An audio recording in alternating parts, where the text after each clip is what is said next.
ter as extensões de rede de água do SAMAI para o nosso interior de Caxias do Sul. E eu queria dar os parabéns ao SAMAI, ao João Ues, por ter pensado em fazer isso, porque hoje, na cidade, quando a gente precisa de água, a gente simplesmente faz um requerimento, a gente paga a taxa da instalação do relógio e também a gente vai pagar todo mês o consumo de água, né? Mas na colônia, no interior, não era assim.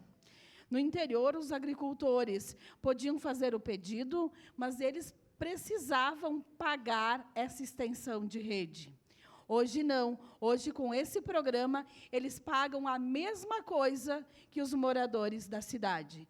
Então, eu queria agradecer essa sensibilidade do João Ues, do SAMAI, em perceber que, na colônia, no interior, os nossos agricultores também precisam de água potável, tratada, e também devem pagar a mesma coisa que qualquer cidadão da cidade. Muito obrigada, e era isso. Em momento oportuno, voltarei, sim, por esse projeto que ajuda todo o nosso interior. Próximo inscrito, vereador Aldonei Machado.